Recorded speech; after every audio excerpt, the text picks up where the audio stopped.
I am a little nervous just Yeah. because, again, with what I just said, how can you not be nervous? You know what I'm saying? How can you not be nervous? But Sark in year 3, it's so easy to get caught up in this game against Rice just because it's Rice and you know what you got next week going to Tuscaloosa. But again, Sark, year 3, Quinn Ewers, year 2 in the program under Sark's offense, all the guys that you got coming back, all the big time transfers that you have, like everybody has that feeling of this is the year where you win the Big 12, go to the last time you're ever going to see a 14 college football playoff before you go to the SEC, and something special could happen in 2023. So when you're saying you're drinking the Kool-Aid, are you thinking like that? Are you talking to college football playoff berth? Because Bucky this morning was like, they're going to lose one game. And I'm like, Buck, you realize if you say that, that means you're picking Texas to make the playoff. Because if they go 11-1 and then win the Big 12 championship to get to 12-1, then it doesn't matter who that one is against. Like, they're making it to the Final Four. So are you on the Bucks level? Are you ready to say right here, the Monday of game week, that the Horns are going to find themselves in the Final Four when this year's all said and done? Man, I think they could lose 2 and still make it because I think their schedule is thicker than people give them credit for. I mean, Kansas State ranked, you got them November 4th.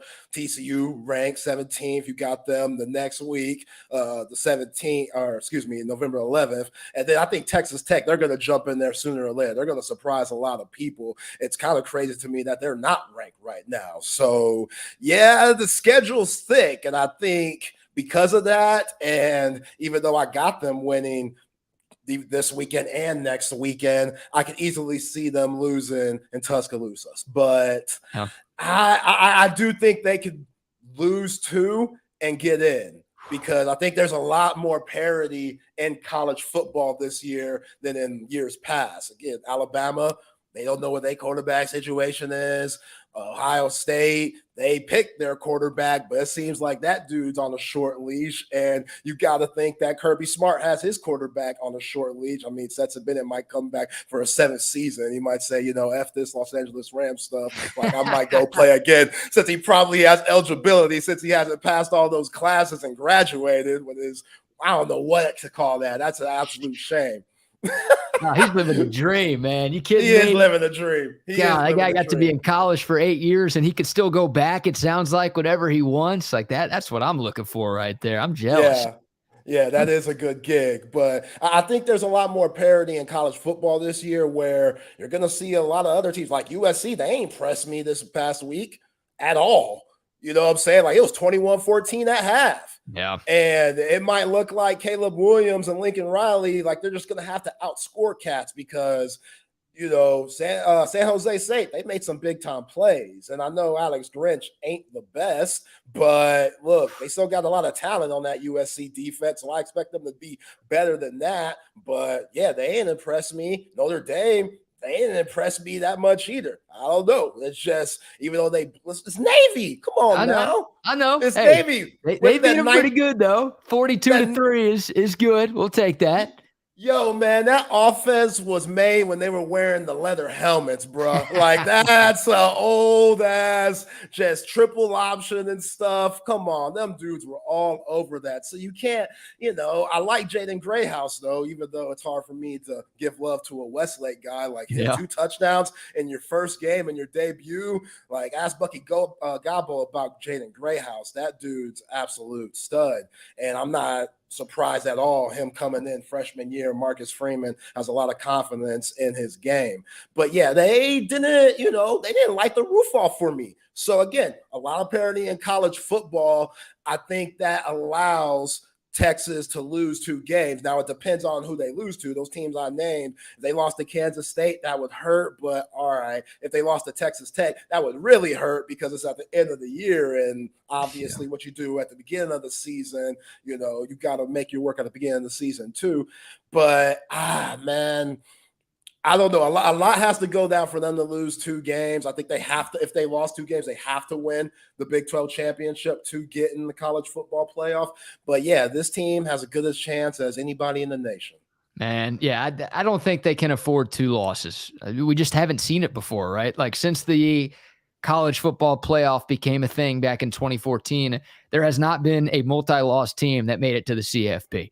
And you're right, I agree with you. I think there's more parity in the sport this year than there has been in years past, right? I mean, Georgia, I know they've won 2 titles in a row. They're the heavy favorites to win it again, but they lost their quarterback. Alabama seemingly has more questions than they've had in a long time. They're replacing their quarterback. Ohio State, they're replacing their quarterback. Like those have been the 3 teams that it feels like they're in the playoff every single year. Well, all 3 of them are replacing a quarterback. And you're right. USC's got questions. Michigan, I know they're a trendy pick this year. They've got questions. Hell, they've lost both of their college football playoff games. They lost to TCU last year, and we saw what happened to TCU in that national title game. So, yeah, I don't know. Like, I don't think I'm going to go with history and say Texas can't afford to lose 2. There is a path that it happens, Zay, because the schedule is pretty tough.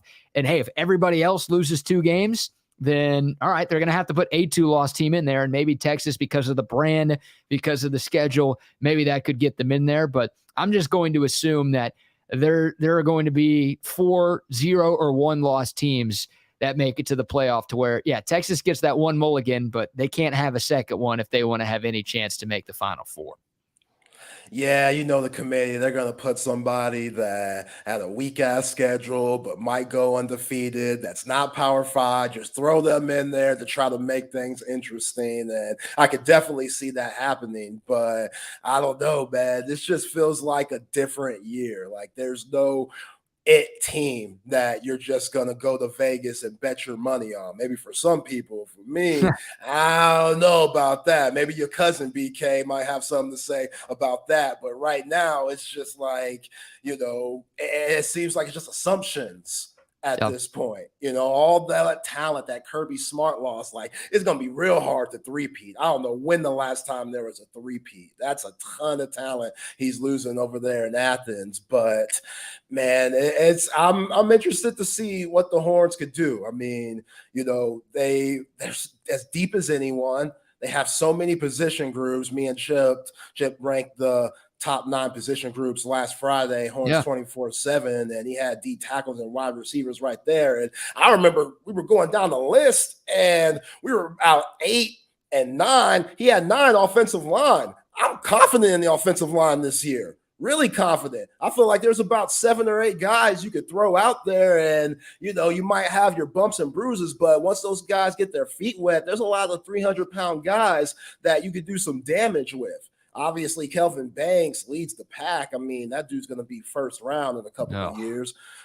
He's just an absolute star. But everybody else, like Christian Jones coming back for a 6th season, that's huge. And the way that he talks on the podium and stuff, like he talks like, this whole offensive line has a lot to prove. So, Kyle Flood, I think he's done a very good job. I think they've done a really good job of just recruiting big guys and just having them in. Because, last few years, some of those offensive linemen were lighting the ass, man.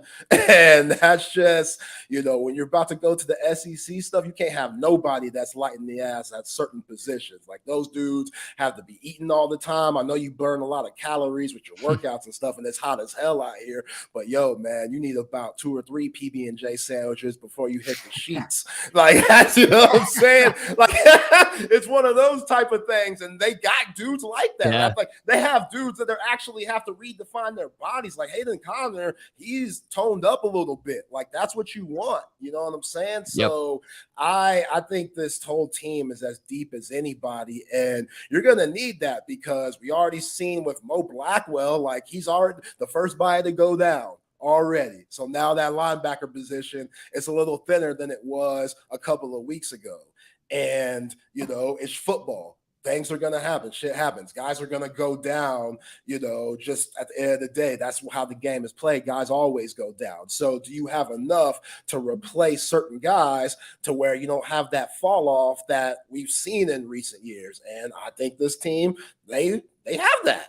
Yeah, they've got more depth than they've had around here in a long, long time, right? I think the top end talent is higher this year than it has been in more than a decade. But I think what could separate this Texas team from the rest of the pack in the Big 12 and what puts them in that national conversation this year is the fact that they do have depth at a lot of key positions. And look, this offensive line, it's deep. I mean, there have been years, Zay, where I haven't felt good about the starting five for this Texas offensive line.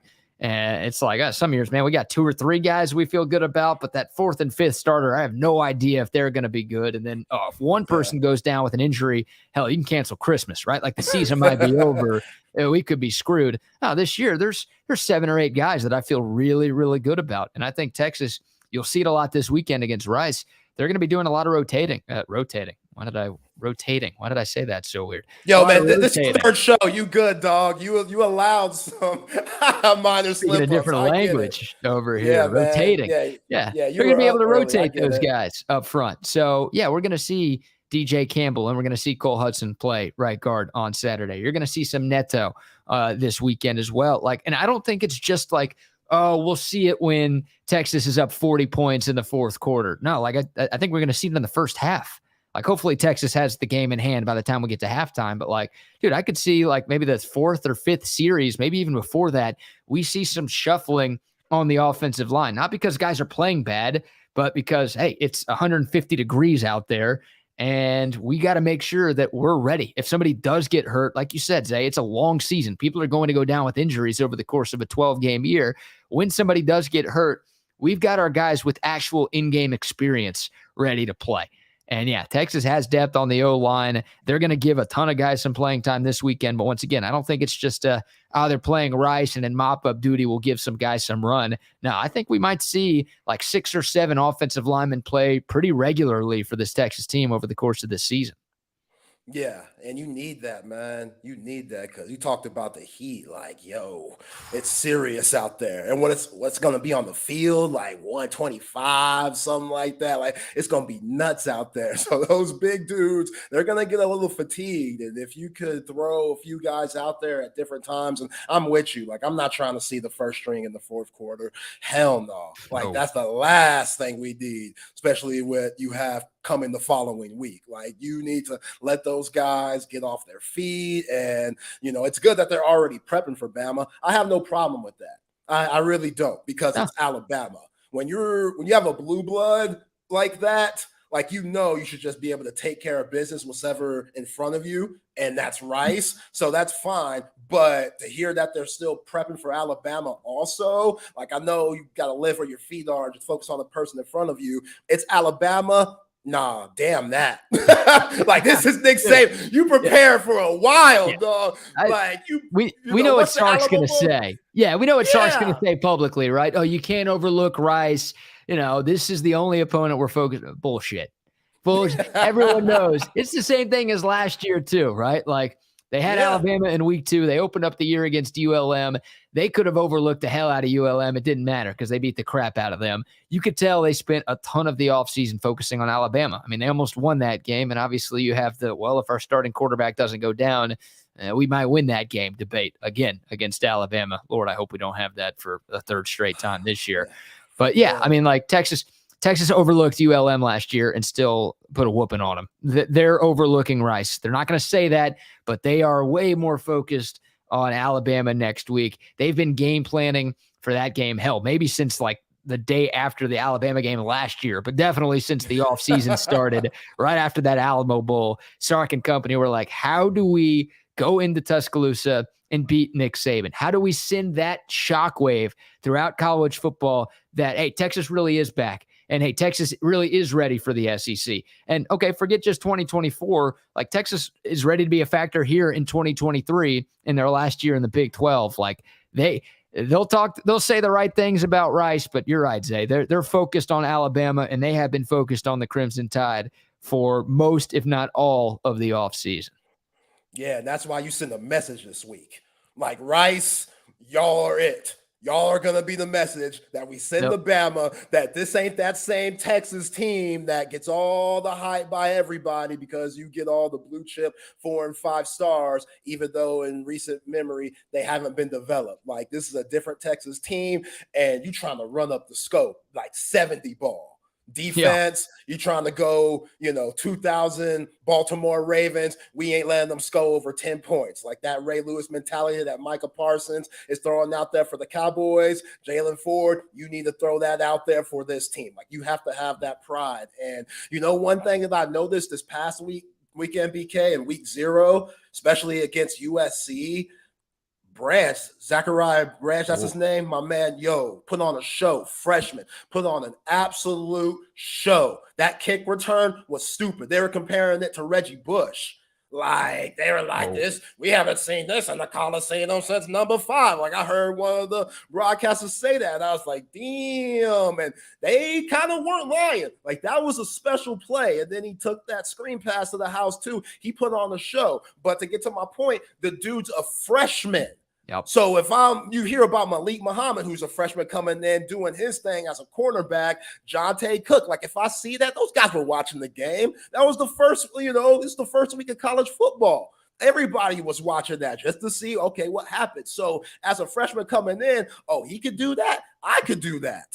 So I'm trying to see the Ryan Niblets, all those guys, see what they could do. Like DeAndre Moore, I'm trying to see all those freshmen get some run because they might be needed. And CJ Baxter, same with him. Like, all of those guys, which CJ Baxter, I like when I'm hearing about the pass protection, what Sark said last week. Like, CJ Baxter's pass protection, it's been on point. He also named Keelan Robinson and Jonathan Brooks. But as a freshman, usually that's one of the hardest things to pick up on, the physicality and your assignments on pass protection. Like, some guys, like Jalen Blue, he still ain't getting it. You know what I'm saying? So to have CJ Baxter come in, and I know he was here, in January, which I think that pays huge dividends to where he is now. But yeah, man, like when you see things like that, and Zachariah Branch as a freshman, he could go crazy. Jaden Grayhouse, same with him. 2 touchdowns for Notre Dame. He could go crazy. Like, these freshmen, man, they come in ready, especially when they play in powerhouse high school teams like DeSoto with Jonte Cook and Trey Wisner, and like South Oak Cliff, who just won state championship for Malik Muhammad. So those guys, they're not going to be scared, and I think they're going to relish in the moment. Now, I've heard you talk about it with Chip, man. Malik Muhammad, South Oak Cliff, that guy is not scared. Yeah. You've been to the Cliff. I know you've been to the Cliff and got some soul food, got some oxtail, some baked mac and cheese or something. You a Dallas boy.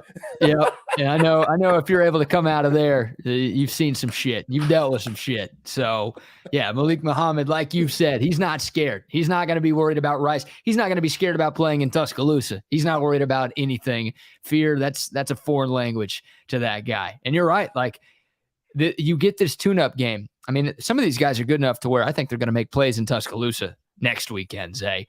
But you talk about what Notre Dame did. Okay, they played Navy. You talk about what USC did. Okay, they played San Jose State, right? Weaker opponents, a nice opportunity for these freshmen to sort of dip their toes into the college football waters and make some things happen. That's what Texas has with Rice, Like, it's a golden opportunity. I expect multiple Texas freshmen to have strong performances this weekend, where we're talking about like, we're not going to have to wait until this guy's an upperclassman before he can make an impact. Like, no, this dude next weekend at Alabama is going to have to play because he's that freaking good. Like, I think that's going to happen. I'm hearing reports that CJ Baxter might be the starting running back this week against Rice. Yeah. What? How about that? So that's exciting. You talk about Jonte. Everything we've heard about Malik Muhammad has been ridiculously good. Anthony Hill, like, there's options. There's options for Texas. This is a top 3 recruiting class in the country. And it's one of those years, where I think the roster is so deep and talented that it's not going to be a situation where Texas feels like they have to play this freshman. Like, shit, we got nothing else. We don't have a choice. We've got to throw this true freshman into the fire and just hope that he's ready to play. No, it's going to be like, oh, dude, no, this guy's better than the guy who's been here for 3 years on campus. And the guy who's been here is actually pretty good. This guy's just better. Like, you're going to have a few of those dudes. We're going to see it this weekend, but we're definitely going to see it over the course of 12 games. Some of these guys are going to be too good to leave on the sideline. Yeah, yeah, and you gotta love it. You absolutely gotta love it. I mean, it's been a very long time that I had this feeling. You know what I'm saying? Like a very, very long time. Probably since I was a teen and just trying to chase the muff around. Like that's now I'm happily married man. Like so many days since Texas was in just, this type of, I guess, magnifying glass and expectation. Like a lot of people are picking them to be in the college football playoff, and I get it. I completely get it. You just said it. It's because of how deep they are. And, when Texas was at their best, the special teams was at their best. Like Mac's era when they were winning, championships and going to the Rose Bowl and stuff. Like, how many punt blocks did they have? Oh. Ross taking it to the house on punt returns. Like, you saw none of that last year. And that's a problem.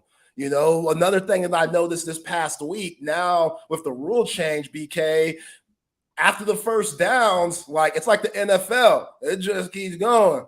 You know what I'm saying? So there's going to be times where some teams, just because they're afraid of that high-powered offense, they're just going to run the football and not allow Quinn Ewers and Sark to do their thing on the other side. Yeah. And, when stuff like that happens, that's when you're going to have to make special team plays. That's when you're going to have to get that punt block on the field, or, punt block or field goal blocks or a kick return or something that puts yourself in better position. And last season, you just saw none of that. So when you talk about these freshmen, like these freshmen don't necessarily have to get first or just get reps on the offense and defensive side of the ball. Especially with the way Jeff Banks and how much fun he makes. And me and Chip, we talk about it all the time. Like, that dude, he's an absolute star. Like, say what you want about his life off the field. Yeah. I think he's a player. That's just me. And he talks like a brother too. Like, he talks like, Tyler Hero or Chris Mullen or something. The dude talks like a brother.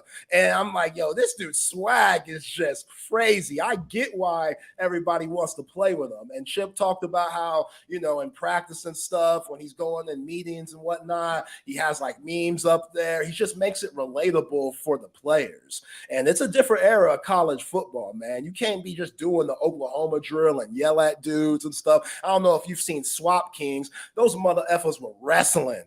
Like wrestling, man, or training. It was nuts. Tebow, all them dudes were just wrestling. Like Urban Meyer, absolute nut job. He had those dudes basically fighting, no pads or nothing, wrestling type stuff. Like those days, long gone.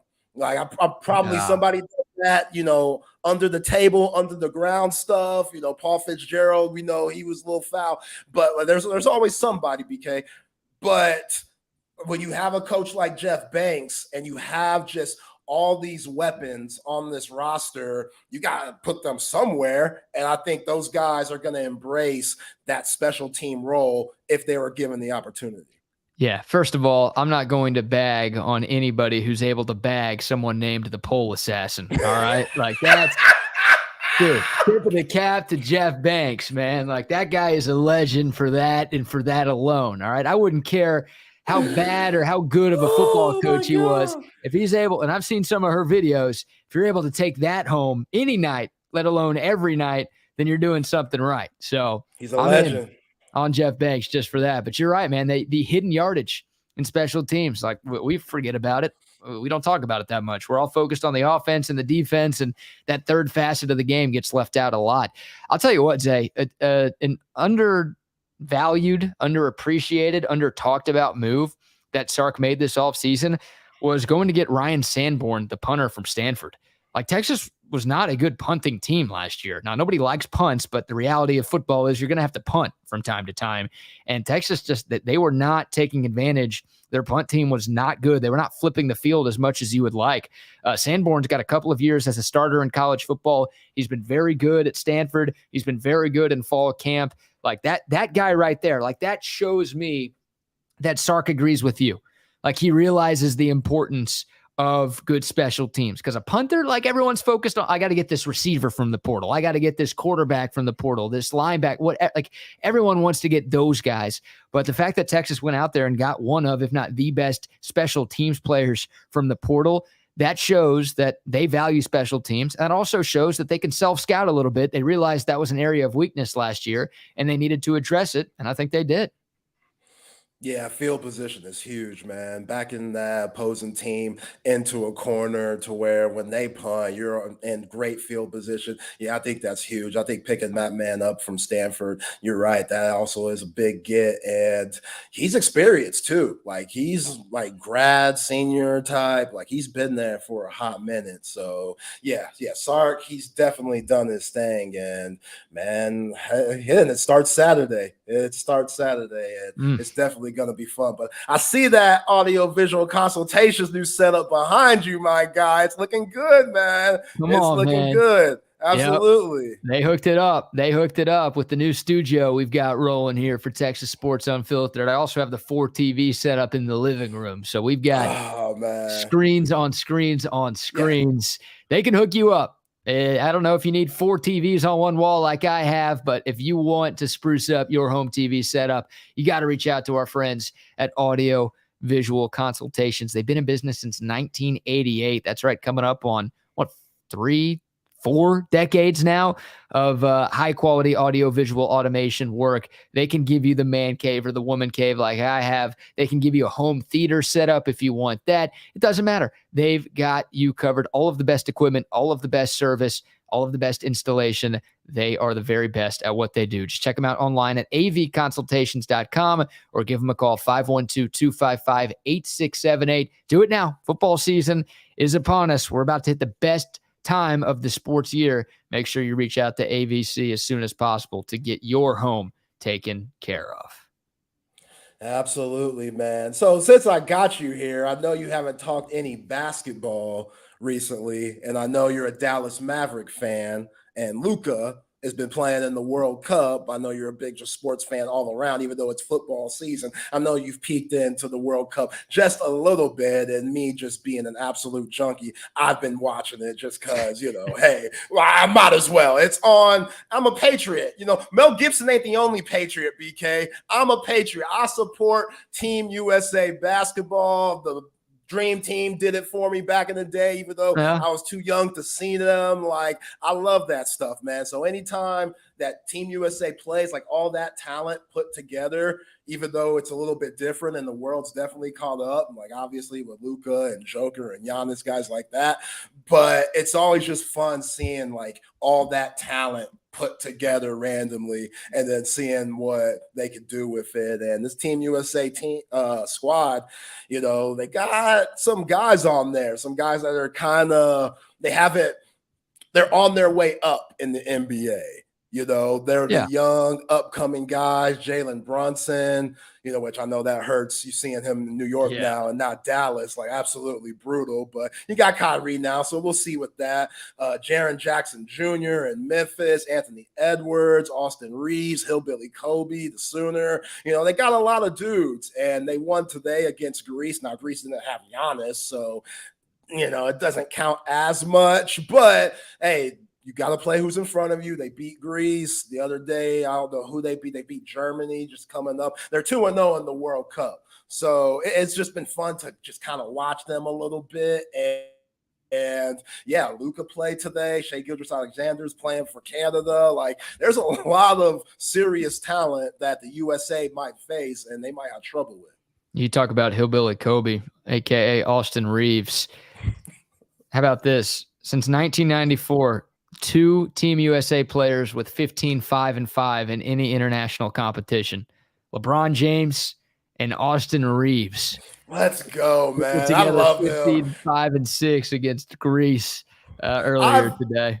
Yo, man, I've always shown love to the white boy in the league because it's tough. It's tough to make it. It's tough to make it. It just is. Like, shout out to the Kurt Heinrichs of the world, like the Christian Leitners, JJ Redick's. Like, it is tough to have a double-digit career in the NBA as a white boy. It just is. Yep. And Austin Reeves has made a name for himself. Like, again, when he was coming out of Oklahoma, he was first team all Big 12. So I knew he was nice, but I didn't think he was league nice. I thought he was China nice, Europe nice, which nothing to knock that. Those guys, a lot of those guys should be playing the NBA. It just depends on opportunity. But for real, man, like if you get into in a statistic with LeBron James, like a record or something like that with, the king, that's pretty impressive. So Austin Reeves, yeah, he's proved me wrong. That's for sure, especially being an undrafted cat.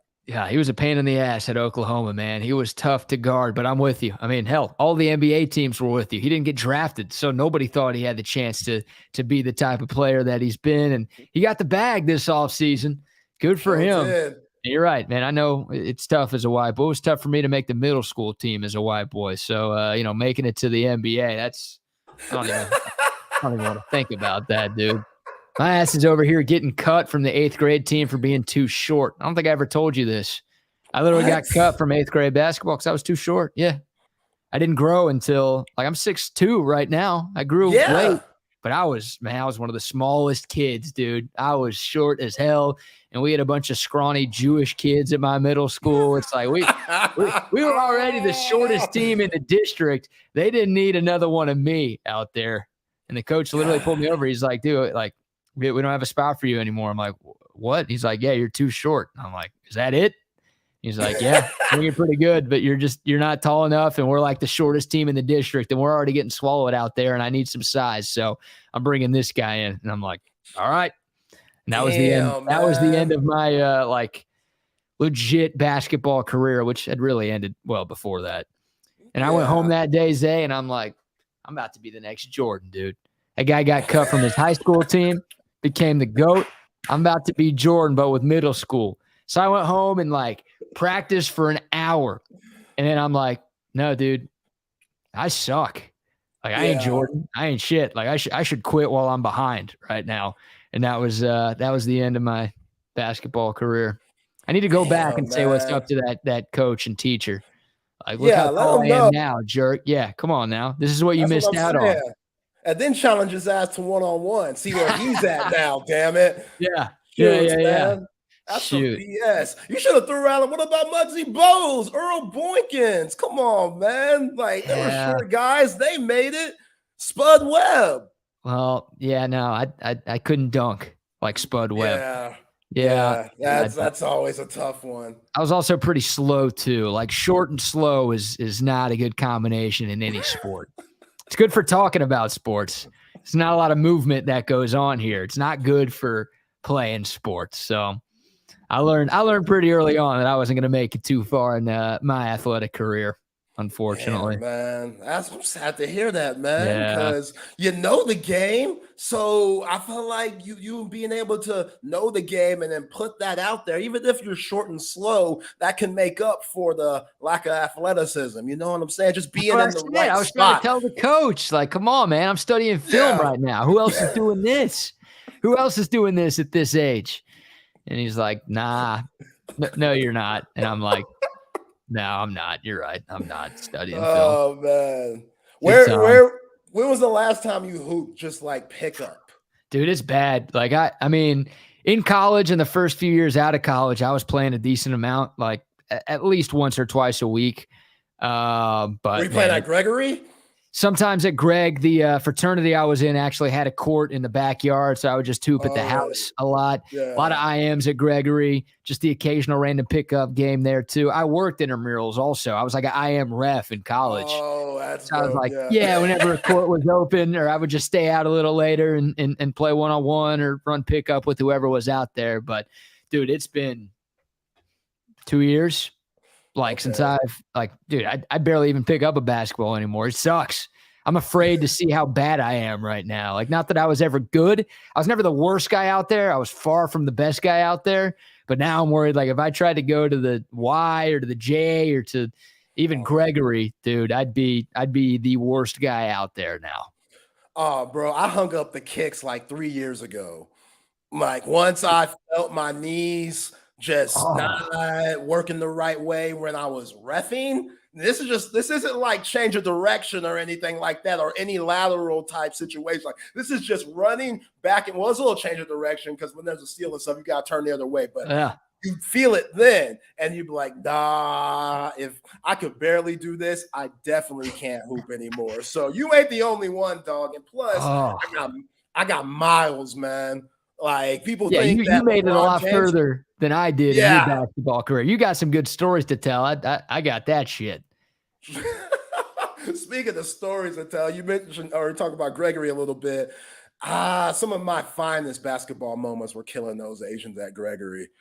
That's Bucky. Some of my finest moments. Yo, they probably are 80% of Gregory's hoop session.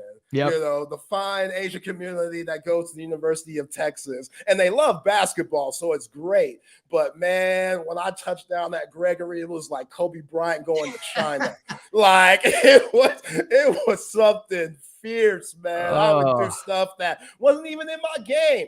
Fadeaways and different types of floaters with the right or left hand. Like it was a different vibe going up against those guys. And then once those football players started trying to come in and hoop and stuff, like Jackson Jeffcoat and all those guys, no sir, that's when time to go. Yeah, I gotta go. I got class. Something came up. Oh, got a test tomorrow. Nothing's worse than a football player trying to hoop. Nothing's worse. They can't control their bodies. Yep. They, of course, love the physicality of it. Like that's nothing to them. Like they want that. So it completely disrespects and disregards any of the rules that are made for the game. Like hand checking, like, oh yeah, you get all that, which is pickup. So it's a certain amount of physicality. But at Gregory, though, you know what I'm saying? Like that's where I draw my line, my friend. Like I can't mess with that.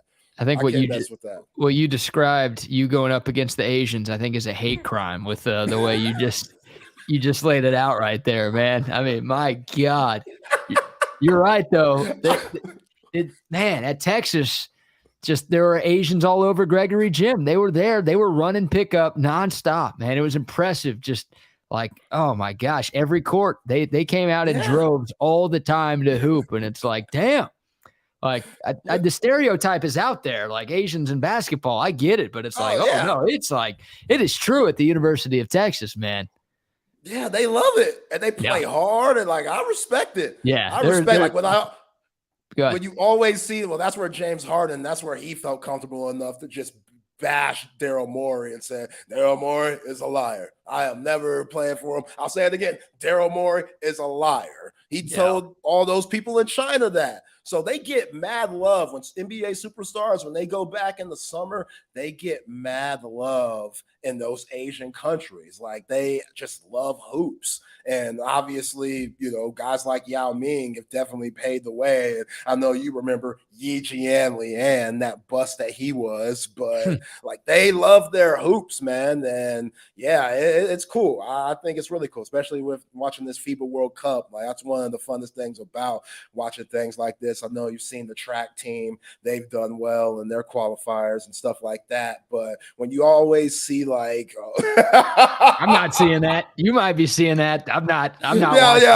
Yeah. Oh, Richardson, that girl that was smoking the chronic last year and they kicked her out the Olympics or whatever. Yeah. She's back. Yeah, she's back and she's been just dominating. So like since the Olympics next year, a lot of qualifying stuff's been happening, but it's just cool to see all the countries compete and stuff. So that's one big reason why I like the World Cup and whatnot. Yeah, it's kind of cool. Like you said, I mean, it's, back to basketball. It is just this younger crop of stars that we have in the NBA. Like, not that I don't like watching the LeBrons and the Stephs and those guys of the world just dominating international countries all of the time. Like, it's pretty fun to beat everybody by 50 points on every given night. But getting to see like the future of the NBA, it's in pretty good hands, man. Like, you're right. Jalen Brunson is a star in this league now. Anthony Edwards, dude, that guy is like, get him out of Minnesota, please, so he can actually be on a competent franchise that has a shot to win a championship, because that dude is developing into a superstar right now. Like, there's some fun talent on Team USA that, like, all right, I know it's not top of mind for everybody right now because, football season's basically back and People are excited about that. Obviously, baseball season is kind of in the home stretch, and both teams in Texas have a shot to make the playoffs this year, so everyone's attention is sort of diverted. But there are enough compelling reasons, I think, to check out this World Cup, because there's a lot of good basketball being played right now. Yeah, I love Anthony Edwards, man. That dude, you're right. He's a bona fide star, or he just doesn't know how good he is. Yeah. Well, he definitely knows how good he is. That might be the problem. I just think he doesn't have his full potential yet. And once he gets to that full potential, look out. Let's segue a little bit, BK. Let's get back to football. Talk about your beloved Dallas Cowboys, who just got Trey Lance in a trade. 49ers said, yo, bruh, we're going to take Mr. Irrelevant over you. Sam Darnold, he's better than you. And we want to get something back. The whole Trey Lance experiment didn't work, which I think seeing that, it's going to be tough. Like, you look at Carson Wentz, who also went to the same school but didn't play big-time college football, and those guys just went so high. Now, Carson Wentz, who knows what he would be now if he didn't tear his ACL when the Eagles won that Super Bowl, so that might not be the same thing, but that's a risk. Like, Trey Lance was a huge risk going to North Dakota State, and then the 49ers trading all of those, picks from the Dolphins to move up, which, have you seen those picks? Like, they turned that into Jalen Waddle and Tyreek Hill and Brandon Chubb and stuff like that. So, like, they're top dogs for Trey Lance. Like, that looks really bad. And John Lynch, he owned it. He nutted up. He said, yo, we messed up. Like, I'll take responsibility. That's the game. Like, I've been in the NFL long enough. When I was on the Buccaneers and the Broncos, like, there were a lot of guys that came in that we thought were probably going to be good, and they just didn't pan out. Like, that's the way the NFL works. And Trey Lance, you kind of feel for him, because was he given a fair opportunity? Probably not, but it's the NFL. They ain't fair. Nothing's fair in the NFL. They could care less. It's a business. Yep. So if you aren't, if you aren't earning your keep, then next. That's why it's called not for long for a reason. So once Trey Lance broke his ankle in week 2 last year, and you saw what Garoppolo and Brock Purdy did with all that talent, like, they're at a win now point. Like, San Francisco, they're one of my favorite teams to watch. Kyle Shanahan, I absolutely love their offense. Like, it seems like every position on their team, they have a top 3 player in the league, from Trent Williams at the offensive line, left tackle, like, he's been good for 15 years, best tackle in the game, to George Kittle, top 2 guy, Deebo Samuel, probably a top 3 Swiss Army knife guy where you put him everywhere, Christian McCaffrey, same with him, and they're very confident in Brock Purdy. So it's win now. We ain't got no time to wait. And on the other side, even though you just lost D'Amico Ryans as a defensive coordinator, like,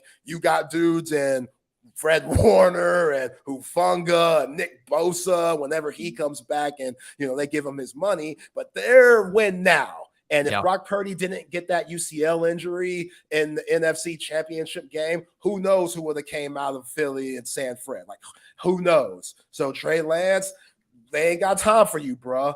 And Dallas, very interesting move by Jerry Jones and Stephen Jones for a 4th-round pick. Some might say that's a little steep, but hey, if you just look at him, Trey Lance being a number 3 pick in his draft, I don't think it's too bad. Yeah, I mean, look, for San Francisco, we'll start with them. You're right. They're in win now mode. And I'm not going to sit here and say I don't think Trey Lance got a fair shot. I think if he was better, the Niners would give him more opportunities, right? Like, they would have moved on from Jimmy G sooner than they did if they believed in Trey Lance. But they kept bringing Jimmy G back as like that insurance policy, because they weren't quite sure if Trey Lance was ready. And then obviously, if they felt like he was still had a chance, even a chance to be the best quarterback on their team, they're not trading him for a 4th-round pick. Like, they're going to run a legit quarterback competition between he and Brock Purdy. Hell, they might go into the season with both of those guys playing a little bit. Like, they're going to do whatever they can to give Trey Lance that opportunity if they felt like he was the guy that they thought they were getting coming out of college. They clearly don't. And that's why they were willing to eat this a little bit. I mean, this is going to go down as one of the worst draft day trades in NFL history. I mean, you talked about it. Everything that the Niners gave up and what Miami was able to turn those picks into. And you look at some of the players that were drafted right after Trey Lance. I don't know if you've seen this list, but here are the guys who were selected after Trey Lance in 2021. Kyle Pitts, Jamar Chase, Jalen Waddle, Penei Sewell, J.C. Horn, Patrick Surtain, Devontae Smith, Justin Fields, Micah Parsons, Rashawn Slater. I'm not like picking and choosing like, oh, all of those guys went somewhere in that draft. No, those were all of the consecutive picks right after Trey Lance. 6 of those guys are already Pro Bowlers. So if the Niners just took one of them, or by the way, they had the 12th overall pick, they moved up to 3. Micah Parsons went number 12. Like they could have stayed there and taken that dude and had him on the opposite side as Nick Bosa. Like they screwed it up. They gave up 3 first-round picks to draft this guy, and they ended up trading him for a 4th-round pick. And yeah, Lance only played 8 games for the Niners. That's the fewest by a top 5 pick for a debut team in the common draft era. So this is like, I mean, even if Trey Lance is good in Dallas, then it's going to look even worse that they gave up on him. But even if Trey Lance sucks and he just doesn't amount to anything in the NFL and he's this total bust that it kind of looks like right now, what the Niners did a few years back, that's one of the worst draft day moves of all time. Yeah, that list. Wow. All those players that you named are big time players. Like Micah Parsons, Patrick Surtain II. Like those are some absolute dudes. And on one side, the 49ers, it looks like trash because they moved all those picks to get Trey Lance. They moved up all those picks to get Trey Lance. And on the other side, they're like, but we picked Brock Purdy for the last pick of the draft. So we're geniuses in that sense. Like, where do you see the scouting? And that's just the NFL. It could go either way, just like that. But as far as Dak Prescott and his psyche, like I know you saw the presser when they asked him about it, and he said he didn't know it was happening. Like, oh, well, like Dak, again, this shouldn't affect you at all. If anything, this should just light a fire under you. You know, just any type of motivation, Dak Prescott could use that. Because last year, even though I thought a lot of other things went wrong for the Cowboys, to Kellen Moore, et cetera, you know, it wasn't just Dak's 17 leading interceptions. You know, it wasn't just those problems. That sticks out the most. And I know with Trey Lance now coming to Dallas and you still got Cooper Kupp and stuff there, people are like, oh, man, what was Dak going to say? Like, how's he going to feel? Like, Dak really shouldn't care. Like, this doesn't affect him one bit. We know that Dak is Jerry's guy, Mike McCarthy's guy, and Big Mike, he has a lot of responsibility now calling plays, sending Kellen Moore over there to Los Angeles. So, yeah, for Dak's psyche, it makes no difference. Now, Trey Lance psyche, you talk about him, again, coming back from an ankle injury, maybe him and Dak, maybe they'll bond on that because Dak, he came back from that horrific injury, which I don't think he's been the same today. He don't run as much. Me and Chip talked about it. I heard you and Bucky talking about it. Like, it is known that Dak Prescott doesn't like to run as much as he did before that horrific injury. And Trey Lance coming back to San Francisco, all we've heard in camp was he doesn't look good. Well, I talk about it a lot. His body might be there. He might be cleared by the medical staff, but is he there mentally? Like, has his mental caught up with his physical? And I don't think it has yet. I don't think he's comfortable saying, okay, I want to play this way due to that injury that he took in week 2. So Trey Lance is young. I wish him the best, you know, now that he's in Dallas, like, you know, that's tough. Like, you go from a big historic franchise in San Fran to America's team, you know, and probably every time Dak has a bad game, people are going to be looking down that bench like, okay, I don't know what Trey Lance number is going to be, but hey, when we might maybe going to give him a shot. And, you know, it's the NFL. Guys don't really bench guys very often, but yeah, it's going to be an interesting year in 2023. And kind of like the Texas Longhorns with the Dallas Cowboys, they have a lot of aspiration. They have a lot of goals in mind because, you know, Brock Purdy didn't play well in that playoff game last year. The defense, they were all over them. They held that very high-powered San Francisco offense in the teens. So if you make a couple of more throws, Dak, or don't make a couple of more decisions, you're going up to Philly next week. And that just wasn't the case. And those are the three teams in the NFC that I think are going to be battling it out to get to the Super Bowl once again. Yeah, they should have played Zeke at center more in that game against San Francisco. That was why the Cowboys offense couldn't get anything going. I wonder, did the Cowboys make this move because they wanted to finally beat San Francisco? Like, the Niners have knocked the Cowboys out of the playoffs the last 2 years, so let's go get somebody who knows the Niners playbook, and we'll do it right before the season gets here. So clearly, like, anything that they've implemented new this year, Trey Lance is going to know about. Like, is that part of the equation here for Dallas? I'm trying to figure out, if they're going to use Trey Lance this year, right? Like, my hope is, Dak's the starting quarterback for all 17 games this season.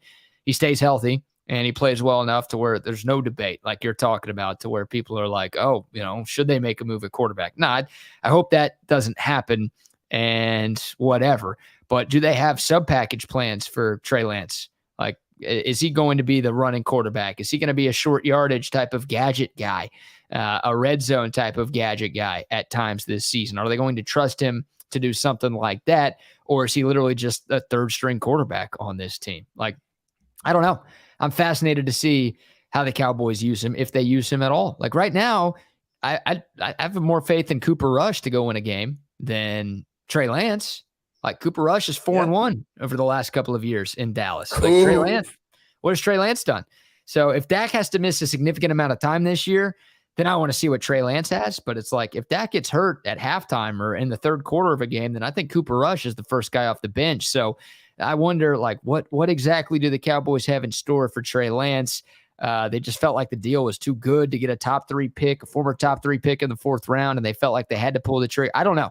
I don't know exactly what they're trying to do or what their plan is with Trey Lance, because it's very weird. And I've read a lot, and I've seen a lot, and I've heard a lot from people telling me kind of what they think the Cowboys' reasoning is for this, but I can't quite figure out exactly why they got this done and what their goal is here.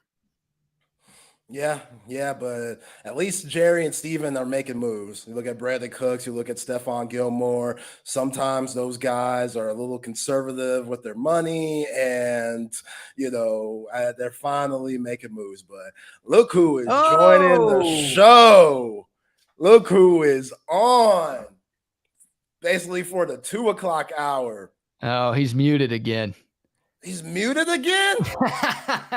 Can you hear him? No, I don't hear him. It's the headphones. Something's wrong with the headphones and the cord. Oh, no. That beautiful background with the VY Sports Illustrated, and we can't hear my guy. All that great knowledge. I don't know what's going on. We got to get Chip joining his own show, but he's not ready to join his own show. Have to rename this Zay and BK. What's going on? I don't know. It's weird. It's not showing up like his mic is muted on the screen. Is it? Can you hear me? There we go. Yes. Yes. You can hear me now? Yeah. Can you hear us? Yes. All right. I'm leaving. Y'all have fun. I'll be listening. Thanks, BK. Of course, BK, guys. You're the man. Love you. All right. So, Zay, I've just come back from the University of Texas, where we were talking to Steve Sarkisian. He was blasting Brett Yormark, talking to Quinn Ewers, Xavier Worthy, Ryan Watts, and I'm sitting there and I'm listening to all of it. And first of all, loved Sarkisian getting after Brett Yormark. That's what I'm talking about, baby. I thought he clipped him. Nice, Yeah. He said, I got a letter from the commissioner about sportsmanship the day before that speech. So I'm trying to figure out, what are we promoting to our student athletes? And then to go say those type of things, I'm guessing he's not going to be having his Thanksgiving dinner with us the night before the game. Oh, yeah.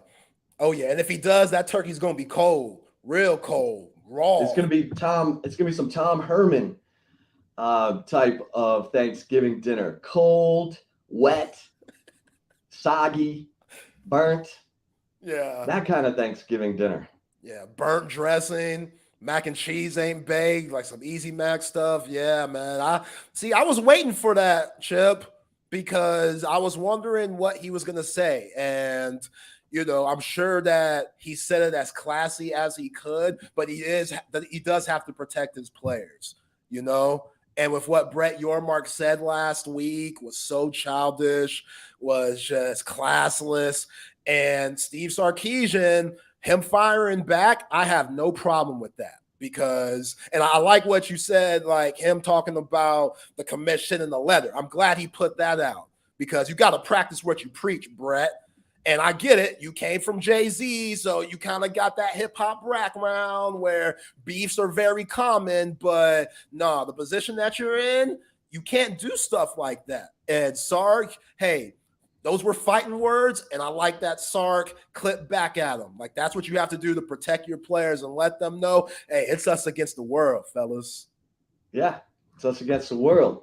And Sarkisian was ready, and Brett Yormark, the Vince McMahon of the Big 12, has been put on notice, and he ain't getting no Thanksgiving dinner in Austin, Texas. Let's put it that way, unless he is bringing it himself.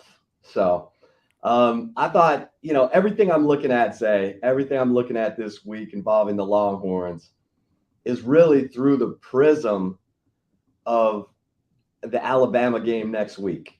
Like everything from, everything, the injuries. We Sark said Mo Blackwell's going to be out a couple weeks, but everyone else is available. Okay. So team's pretty healthy. We don't have a depth chart yet. I thought it was interesting that he said when he was asked about the backup quarterback job that competition would run like through Thursday before he would name some. I'm like, oh, Steve, be careful. Be careful, Steve. Don't launch a Major Applewhite, Chris Sims thing here. Don't put the youngin out there too fast, because this thing can take on a life of its own. I mean, let's be honest. If you look at this Rice game, I mean, they should dominate, right? Texas should dominate this game, and it would be a situation where Quinn Ewers plays, 3 quarters, something like that, and then all of a sudden, who's coming in next? Malik Murphy or Arch Manning? And I would say, I mean, you got to earn it. If Arch Manning's just lighting it up and tearing it up, and he's just notably better than Malik Murphy, then okay, but I find that hard to believe just because Steve Sarkisian says he doesn't like to play first-year quarterbacks. And Malik Murphy's in his second year in the system. Malik Murphy's a big, grown man who's, physically ready. Because here I'm thinking about Tuscaloosa. Okay, if something happens to Quinn Ewers in Tuscaloosa, who's coming out there? Who's coming out there to replace him? Is it first-year quarterback Arch Manning? You want to throw him in that cauldron? Or is it Malik Murphy, who's got some, he's been in the system. He's been in the meetings longer. He's got the big personality. This team will play for him. I found that interesting. Maybe it was nothing. Maybe it was something. But I'm keeping an eye on that, because quarterback is the one position where you don't rotate. You don't rotate. You stick with your guy, and then when the game's out of hand, he takes a rest, and here comes the backups. But I'm looking at the running back position. I asked Sark about Jonathan Brooks and CJ Baxter. He basically made them sound like they're the same, and I'm like, wow, okay, so we might have what? CJ Baxter running out there first? Is that what you want in Alabama? Like, I'm just saying. Jonathan Brooks has been, again, 3rd year in the program. 3rd year with Steve Sarkisian. I like Jonathan Brooks, but, Steve Sarkisian makes the big bucks, and he's the offensive. He's the guru. So I'm I'm watching this. Obviously, the bigger question is, how's Quinn Ewers look? Because Quinn Ewers, this is your moment. You've changed your body, you changed your mindset. He says, I feel confident. He's been the guy. Sark anointed him after the spring. He's been the guy. And he's said today, I feel more confident. Okay. So now I want to see that translate. I want to see all these new toys they have in the receiver room. I mean, everything I'm watching this week is through the prism of what is Texas taking to Tuscaloosa next week. Yeah, and I don't know if you saw, but everybody in their mama college game day has Texas winning the Big 12 and going to the college football playoff. And that's a lot of pressure. That's a huge bullseye on their back for a lot of guys that haven't been there and done that. Now, Sark's done all the right things, this coaching staff with recruiting and development. They've done all the right things to where you're in a situation where you should be that, just like the Blue Bloods, Ohio State, Alabama, Georgia. You should be just like those guys, but only at those places, the backup quarterback spot is just a huge topic. And that's interesting, Chip, that Sark just threw out there. Hey, Arch and Malik are battling out till Thursday. Like, what else do you need to see at this point? Like, how those guys game plan, like you want to see them go over the scouting report with Rice and then see how they look in practice to make you feel confident. But I mean, with the way 7-on-7 now is in high school and the way that these guys get to campus early in January, you saw this weekend, Chip, in Notre Dame and USC, Zachariah Branch for USC, that dude looked like their best player. He's a freshman. Jaden Greyhouse for Notre Dame, he had 2 touchdowns. The Westlake kid up in Dublin. Like, these freshmen are coming in ready. And Lincoln Riley and Marcus Freeman had the confidence to put those guys there. So when you talk about Arch Manning, if he's beating Malik Murphy out of a spot, hey, it is what it is, bro. And I get it. Sark doesn't want to put freshman quarterback out there. Last year, he felt like he was obligated to with Quinn Ewers, but also Quinn Ewers had a year at Ohio State, so that's very different than coming just straight out of high school. But yeah, I would be a little nervous if Arch Manning was number 2, but also I have to trust Sark in saying, hey, if he beat Malik Murphy out fair and square, and you feel like if something were to happen to Quinn Ewers that 16 could come in and get it done, then so be it. Like, that's what it has to be. But yeah, man, freshmen just aren't the same. And yeah, that's going to be a nuts environment. You got Nick Saban, which that's a whole nother aura in itself. Like, that's Sarkisian going up against his idol, basically, or the guy, a Papa Bear-like figure. Uh-oh, Chip. I can't hear you. Uh-oh. What happened? What you press, dog? We are having technical difficulties. I heard something for a second, and then it went off. How's this? Can you hear me now? Yeah, I hear you now. There you go. You're good. Yeah, I mean, Saban is the guy who gave Sark life as a coach. Gave him that second chance. So, listen, Sark knows what's at stake. I thought, call me crazy because every single thing that I'm looking at this week is about next week. And no offense to Rice. I mean, look, Rice has JT Daniels. That dude was a 5-star quarterback coming out of Mater Dei, was throwing it to Amon-Ra St. Brown. In fact, Xavier Worthy said today, yeah, I used to watch JT Daniels. I was up in Fresno. I used to watch JT Daniels throw it to Amon-Ra St. Brown. I mean, it's like, yo, that dude's my age. I don't know how he has eligibility left. I mean, coming from Morgantown, I don't know how he has eligibility left. And Rice had a receiver named Brad Rosner who would have been in his 8th year, but he transferred to NC State. It's crazy, man, this transfer portal. And JT Daniels is the poster child for the transfer portal. 4 schools, 6 years. 3 times he's been to DKR. This is 3rd time Saturday. I mean, he was here last year with West Virginia. You know what's crazy is he threw both times he came to Texas. He attempted 48 passes and completed like 30 in both games with USC and West Virginia. It's crazy. And he got sacked 3 times in each game. So it's like, I mean, the guy is kind of a carbon copy of himself whenever he comes to Texas. And now we got to see he's got Luke McCaffrey. Yeah, he attempted 48 passes when he was with USC in 2018. He attempted 48 passes last year against Texas with West Virginia. He completed 30 with USC. He completed 29 last year. I mean, so that stuff, you know, I mean, he's averaged 30 of 48 passing for just under 300 yards. He had 1 touchdown last year. He had 1 interception when he was with USC, and he got sacked 3 times in both games. So the dude can sling it. I mean, there's no doubt about it. You know, Rice fancies itself as a pro style.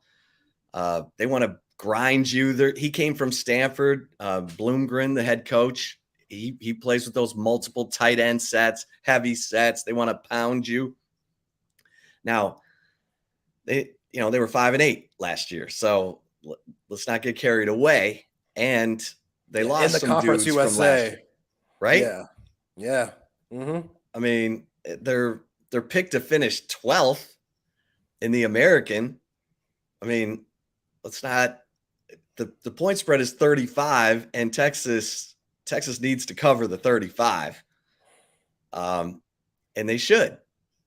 And everyone wants to see the new. I mean, what are you looking forward to seeing, Zay? Of all the stuff we've been talking about, what are you most looking forward to seeing on Saturday? No mercy. That's what I look forward to seeing. You know, me and BK talked about before you jumped on.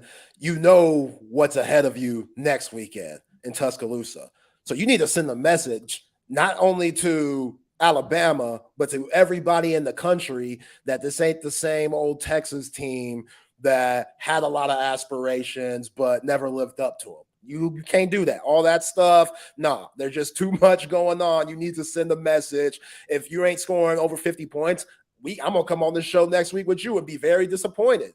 I am. Even with the new rules and stuff with the, non-stopping clock after you get the first down, which that's a thing. I saw that affect USC in that first half where San Jose, they held the ball for a very long time with that clock running, and Caleb Williams wasn't able to get out on the field. That's why you saw 21-14, and then they just ran it up on them. So, that's going to be a thing. We'll see when it affects Texas this season. But, yeah, man, like they need no mercy. Like, you know who your opponent is. This is Rice. You just talked about their record. They're picked 12 in the AAC this year. Like, you should stop them. And I'm talking about going back to CJ Baxter and the Jonathan Brooks battle. Like, that's very surprising. But to what I said about Jalen Grayhouse and Zachariah Branch, Notre Dame and USC, freshmen, it don't matter. If you earn the spot, then it is yours, and you need to make the best out of it. And if this guy with his pass protection, if that's been on point, CJ Baxter, and he's got all the plays down and he has a good chemistry with Quinn Ewers and he understands this offensive line and understands when to, pick and choose his holes and stuff, and Tashard Choice, which I believe a lot in Tashard Choice. Like, I believe that taking that type of talent from Florida as a 5-star player and CJ Baxter, you could get him right and get him ready for when you go to Tuscaloosa, you ain't tripping. You ain't phased about, is this kid gonna be able to handle the moment? Like, hell yeah, this is what this kid wanted. Like, I'm sure Alabama was on his radar. I know Florida State and Florida were, but Alabama, they sent him letters too. Nick Saban probably called that household. Like, so he knows SEC country being from that area.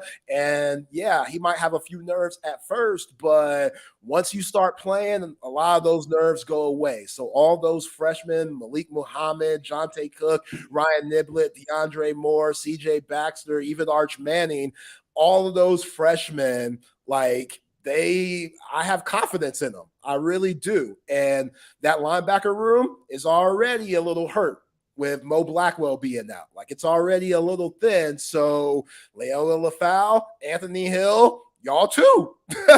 Next man up. And yeah, no mercy against Rice this week. I'm looking for an absolute beatdown to where you could not allow your starting ones to be in the fourth quarter. Yeah. Yeah. And 2 years ago, it was 58-10, Texas over Rice. I'm expecting, I get it. JT Daniels is the quarterback, but I'm expecting a similar outcome, at least a point cover. And so they're 58-0. God, it was 58-0 2 years ago. I'll take that. Yeah, you take that. Take that. That was let's see what it was at halftime for that one. It was it was 44-0 at halftime. They scored 14 points and then they shut it down and probably just handed the ball off. But this is I thought it and then you kind of bring it back to Steve Sarkisian and is he ready? Can he handle managing everything? And he's brought in Paul Chris to help him to figure out maybe some power running nuances. You got these new receivers in AD Mitchell and you got Isaiah Nair coming back from injury, Jonte Cook. And how do they incorporate that? Is Worthy in the slot? Are the two big guys outside? This is your game to kind of experiment a little bit, but I'm also intrigued by how much do you show in this game? Because if you don't have to, it's like the orange-white game. I mean, if you can pound them and get it done with the running game, then get it done with the running game. I mean, do whatever you got to do to be ready for next week against Alabama, because that's going to be a defining moment of your season. And when Steve Sarkisian, who's got now Joe DeCamillis, the 30-year NFL special teams coach, helping him with game management, I want everything to look smooth. I want to see how that looks. I want to see if, like you said, with the new clock rules, the clock's not stopping for a first down anymore unless it's in the final 2 minutes. So let's see it look smooth. Let's see the plays come in and no pre-snap penalties. Let's see it look smooth because, look, the best teams don't beat themselves. And I get it. You can have a little bit of rust first week, and the goal is to get better every week to week improvement. That's a sign of a well-coached team. But, I'm all about what this team looks like heading into week 2. So, Xavier Worthy sounds like a new man. He says, I've matured. He said, I used to get frustrated and one thing would lead to another. He said that today. He said, I've learned to mature and to let things roll off my back, move on to the next. And when I asked Xavier Worthy, who's improved the most from, last year to this year, he said, Quinn, no doubt, Quinn. So this team believes in Quinn Ewers. I can't wait to see it. He's the slim, he's the Jenny Craig Quinn Ewers. He's down, man. He's down from 218 to like 200. I hope he's still got enough meat on those bones to handle some hits. You know what I mean? Yeah. Our guy Joe said just left Chick-fil-A. Quinn Ewers was not in the building. Just saying. And Quinn said that. That's what he had to stop eating. That's what helped get him down about 20 something pounds. And I love hearing that from Zay Worthy. I love hearing that, he's matured and he understands that, hey, next play, you're going to drop balls, man. It happens. You are human. It's part of the game. Jerry Rice dropped balls. Tim Brown dropped balls. Randy Moss. The greats have all dropped balls. But what the greats do, hey, it erases their memory right after that because they know next play might be going to me again. And you got to take advantage of that. So Xavier Worthy, him having that type of mindset is huge, not only for him, but for this team and that success. And him talking about Quinn, like, that's what you have to do as a quarterback coming into year 2. Like last year, from him getting hurt early in the Alabama game, like that knocked his confidence off, and then realizing that, hey, it's not always going to be 49-0. We're not always going to play somebody like Oklahoma. Like every time that I play, there's just more and more film on me for these defensive coordinators and these defenses to stop me. So I can't be arrogant in my mechanics and throwing off my back foot and sailing the ball. Like everything has to be on point. And what you've heard all offseason, even in that Washington game in the Alamo Bowl, Chip, you kind of saw just that month of the last game of the season with Kansas to Washington. You already saw the growth there of just getting in the film room, tightening up all the little things that a quarterback needs to be successful, even the great ones, and then coming in with a new mentality now that he's had all that time off from the Alamo Bowl until now. He's been doing all the right things, eating right, becoming a better vocal leader, telling guys to shut up in the locker room. I'm talking. Y'all need to shut the hell up. I am talking. What I have to say is important, and everybody buying into that. So that's what you want as a QB1. And even though Quinn Ewers is still a little soft-spoken to me, like I think he's improved in that, and he's improved in a lot of things. And that's a big reason why this Texas team has so much upside. Yeah. Yeah. Before we get to the chip shot, Zay, you want to tell everyone about the Covert Auto Group?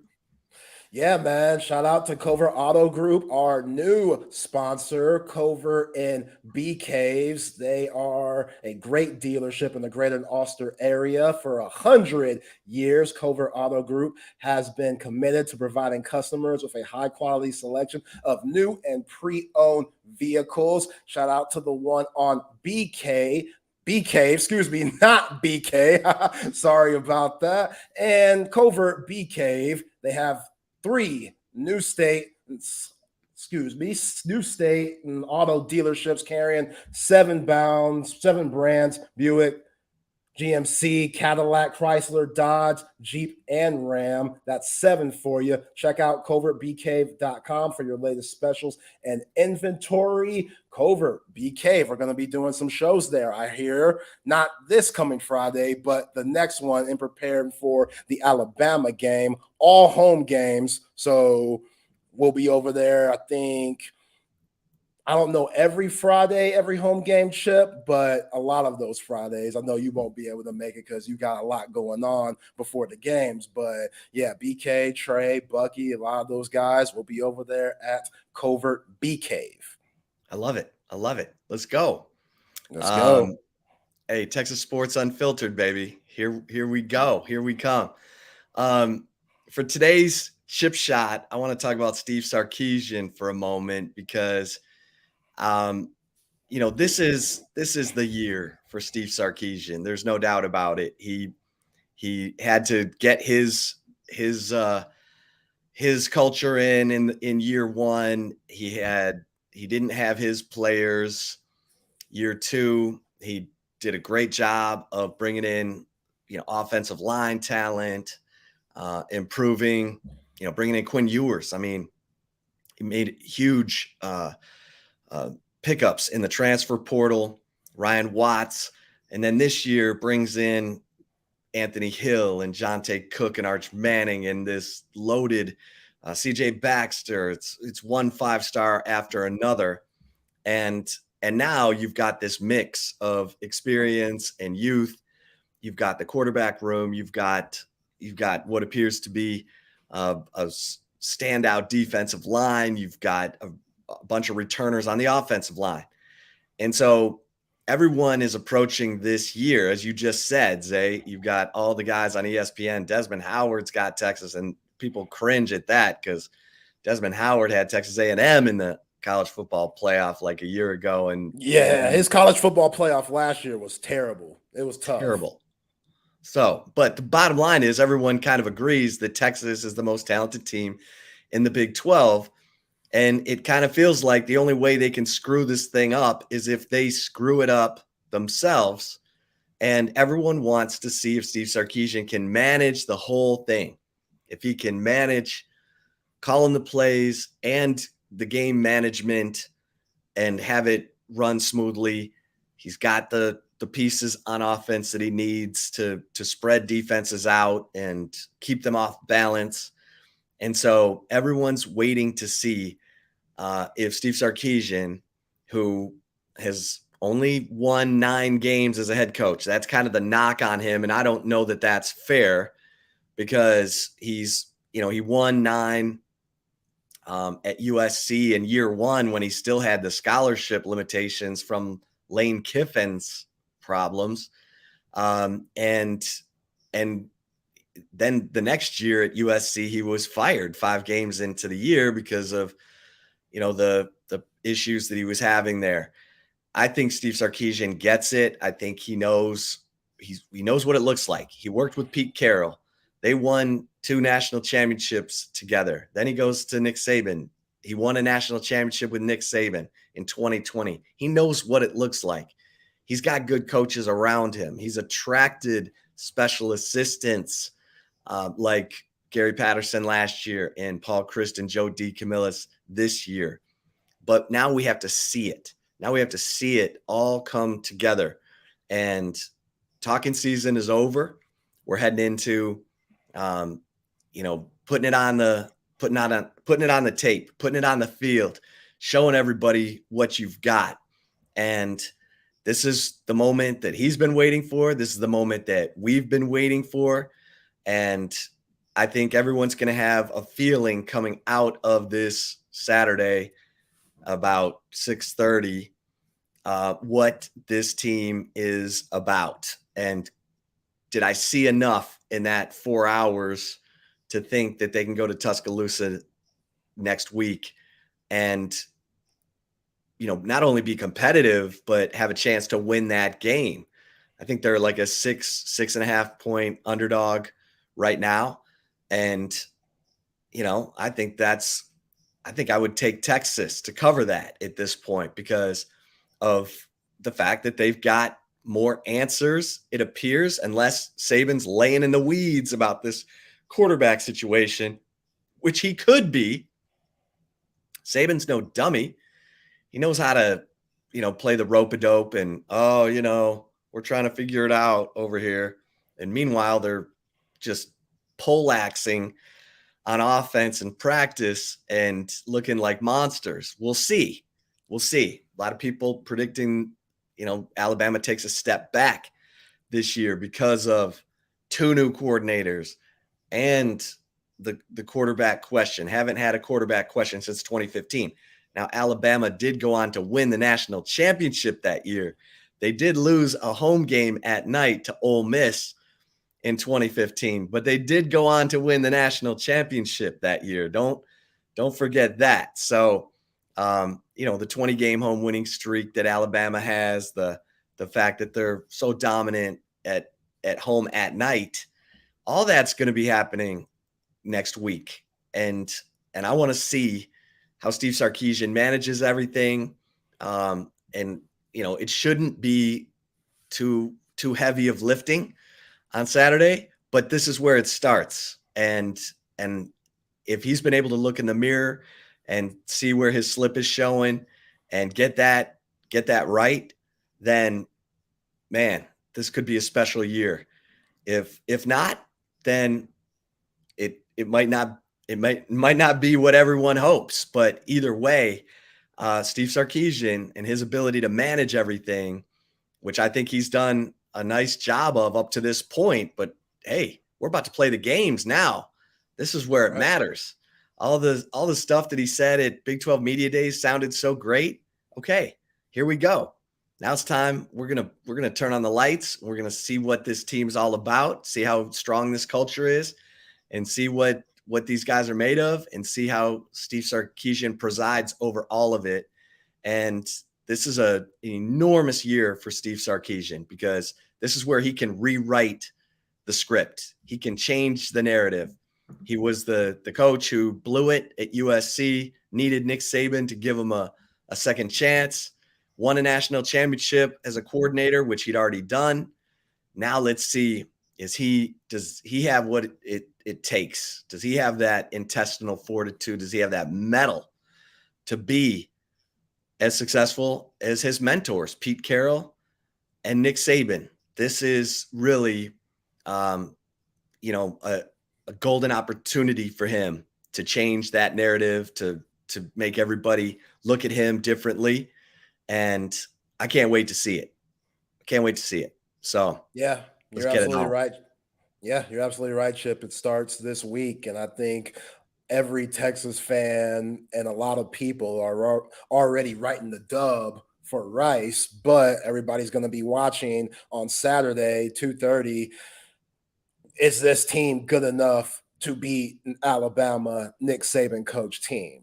Like, that's the question you're going to be asking. And with Steve Sarkisian's track record, like, that gives you a little bit of doubt as a head coach. Again, like you said, he was 9-3 in 1 year at Southern Cal, but other than that, we haven't seen much as a head coach. We know that he's been with winners under Pete Carroll and guys like Nick Saban, but can he do it for his own program, or will he get in the situations where a lot of people will be questioning, is this guy wearing too many hats? Is this guy just a really good offensive coordinator and not a head coach? That's a thing that will always be over his head until he makes some changes. And this Texas team, they have everything in place to make that happen. And, you want everything to be clean on Saturday. You want there to be not very many penalties. You want guys to be locked in, not very missed tackles, missed assignments offensively. Like, everything needs to be on point, because we know September 9th is the true test. So, yeah, I think this Texas team, as good as anybody in the nation, has a chance to really make something happen. And I was telling BK, I think there's a lot of parity in college football this year. And you look at Texas' schedule, like, it's tough. It's a lot tougher than people give it credit for. Like, you're already going week 4 up to Waco against Dave Aranda's team. Then the next week after that, you're playing the Big 12 player of the year, preseason player of the year in Daniels. Then you got the Cotton Bowl the next week. So those 3 games is going to say a lot coming off of that Alabama game. And you're going to be tested really early, but, staying healthy in years past, that was a must. This year, yes, you need some key guys to stay healthy, but with how deep the roster is, some guys could get hurt. Like, we already see Mo Blackwell getting hurt. I'm not tripping off that. No offense to Mo Blackwell at all. No mama calls him Stinker. I ain't gonna call him Stinker. That's just me. Can't call another man Stinker. I just can't do it. I'm sorry, mama. That's your thing. I'm gonna leave that to you. But with him being out, I'm not tripping on that, because now I know Anthony Hill going to get more reps. Leona LaFau going to get more reps. And I want to see those young freshmen. I've been hearing a lot of good things about LaFau coming from Hawaii. Show me something. And we know what Anthony Hill is supposed to be, but what is he going to be this year? Again, those freshmen, that don't mean nothing. You saw Zachariah Branch, USC. You saw Jaden Grayhouse, Notre Dame. Those guys both had 2 touchdowns in their debut games in college football. It does not mean anything about how young you are. If you are good enough to be thrown out there, then you deserve a shot. So, again, with Sark and this crew, this very good coaching staff that he has on this team, like, those guys in the second half, or when the second half comes around, you don't need nobody to be scared. Oh, I don't want to tell Sark this and that. Like, this is his team and stuff. Like, you were hired for a reason. We talked about it last week. A's hire A's, B's hire C's. Like, that's a real thing. So Sark needs to take what those guys are giving them and apply it to the second half. Because we saw last year, there were too many times where they had second half woes. You put up 30-something points in the first half, and then come back with like 3 and 6 and just not running the football when you should and giving the ball to Quinn Ewers a little bit too much. Like, that, those things can't happen. And if I'm hearing CJ Baxter, like you said, if Sark's still deciding between CJ Baxter and Jonathan Brooks, that means you believe in him to get the ball when it's time to run the ball, when it's time to shove it down the team's throat and waste some clock. We talked about the new rules, only 2 minutes in the end of the game. That's when the clock's going to stop, when you get the first downs. Like, now you could really run the ball down teams' throats, and you might need that in Bama. You really might. Like, just to take the ball out of their hands. Like, you just never know. College football is a wild thing. So I'm very excited to see what this team is all about. Like, we're finally here, all the anticipation, all the expectation with this team. We are finally here. I know those guys, they're ready to play. They're tired of beating up on each other. Like, it's not like the NFL where they, in training camp, they still practice against other teams, the teams that they're going to play in the preseason game. Like, you just go against yourselves.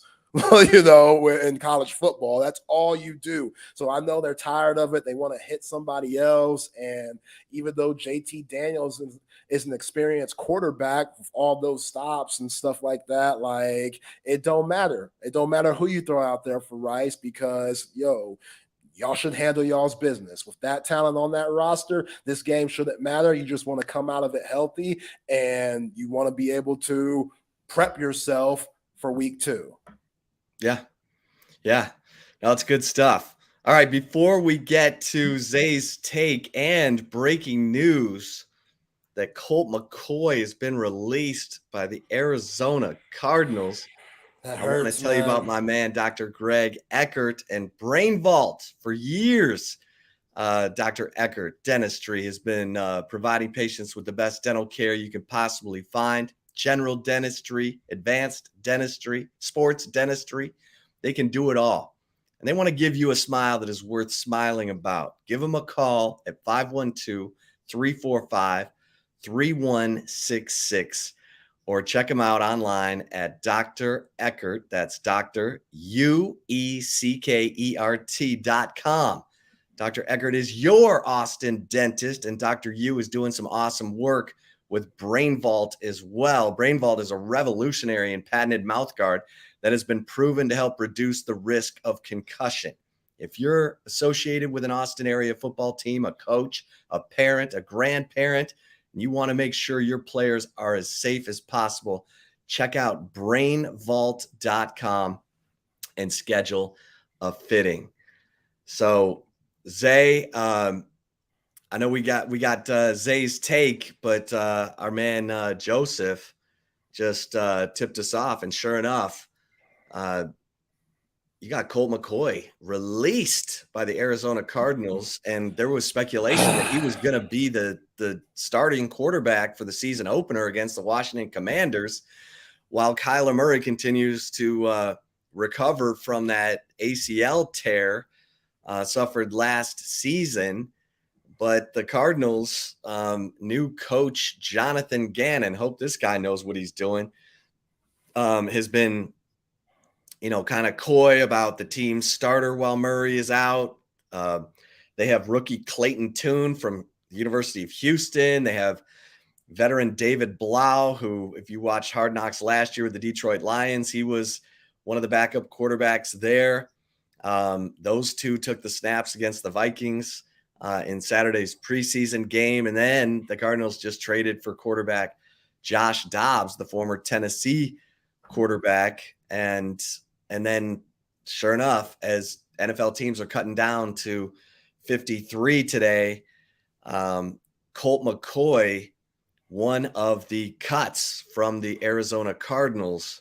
So, man, Colt's been he's just been a rock solid backup. It's hard to believe he's 36 years old now. Had a 3-3 record in spot starts as the backup to Kyler Murray. over the past 2 seasons. He's just been solid, and now the Cardinals have said, we're going to go in a younger direction. And so Colt McCoy, part of the cut list today as the NFL gets down to 53. Yeah, in my opinion, I think they're going in a tanking direction, Chip, because Colt McCoy will win you a few games just by his preparation every week. We know Colt, he's a gamer. He loves the game. Him coming from that small town here in Texas, he eats, sleeps, and craps the game. This dude, he takes it very seriously. And we all know the Arizona Cardinals, this Kyler Murray thing, they might say they still believe in Guy, but I think if they had the number 1 pick, they would select that guy, Caleb Williams, who went 18 for 25 this past weekend and 4 touchdowns, the former Heisman Trophy winner that's trying to go back to back. So, yeah, it hurts just because, the clock is ticking for Colt. Him being 36 years old, he's had a great NFL career. Obviously, he didn't pan out as a starter for a long time, being drafted by the Browns. But as long as you survive in the NFL the way that he did, that's having a great career, in my opinion. And I know that he wouldn't take it for granted. And yeah, if he wants to play still, somebody's going to pick him up. Because again, Colt McCoy, he's great for the locker room and he'll win you a few games just on his preparation. He might not be the most talented guy, out there or the best quarterback that he's going against every week, but he finessed a lot of games for the Arizona Cardinals over the years and got them some pretty big wins. So yeah, I know, this probably hurts for him at the moment, but his phone will be ringing very shortly. Yeah. Yeah. And as Joe K points out, Colts signed a 2-year, $7.5 million contract last year with $6 million guaranteed. So he'll be okay. It always bothered me, though, that Chase Daniel, who's kind of a contemporary of Colts. Remember, Chase was at Mizzou when Colt was at Texas, and Chase Daniel has somehow parlayed $41 million in contracts in the NFL, and Colts only earned, just less than 30 million. And Colt, I feel like, has been the better quarterback, not only in college, but in the NFL. Yeah, I'll take Colt. Who Chase Daniel's agent is, but maybe Colt needs a new agent. I don't know what I'm saying here, but he'll be okay. Joe K's right. And I think you're right, Zay. I'm not kidding. I mean, listen, Kyler Murray's a headache. He's tough. He's talented, but he's petulant at times. And Caleb Williams, there's no messing around. Caleb Williams is an assassin. So I think there will be a team or two tanking for Caleb this year. Yeah. Well, what's interesting, if you watch Caleb Williams, which I watched that whole game of USC and San Diego State, he has a little bit of Kyler in him. He'll drop his head and pout a little bit, and he has that aura too of just man, you got to get that together. You need to change that a little bit. I understand you're the former Heisman winner and you know what your worth is. That teams are tanking for you, Caleb Williams. I get it. So it's easy to have that, I'm the ish attitude, my crap don't stink, y'all are the problem. I can't be the problem. Look at this Heisman Trophy that I have. Y'all need to get it together. And he showed out, but there were a couple of times, where he was just throwing his hands and pouting and stuff, which, to what you said, Chip, Kyler Murray has all of that. He's very high maintenance. So yeah, I get it. And the Cardinals just traded Isaiah Simmons, their big time, all do everything linebacker that they drafted very high out of Clemson, that played to the Giants for a 7th round pick. They were off with you. We're done trying to figure out what you are. And if I'm the Cowboys, Commanders, and Eagles, I'm damn, that the Giants just got a lot better. If they can figure it out, Brian Daboll can figure it out with him. Isaiah Simmons, I think he's one of the more athletic defenders in the league. Obviously, it didn't pan out with the Cardinals, but yeah, those dudes, they're flat out tanking. And Colt would have won them a few games this year, kind of like Lovie Smith style, to where I don't think they want to win them.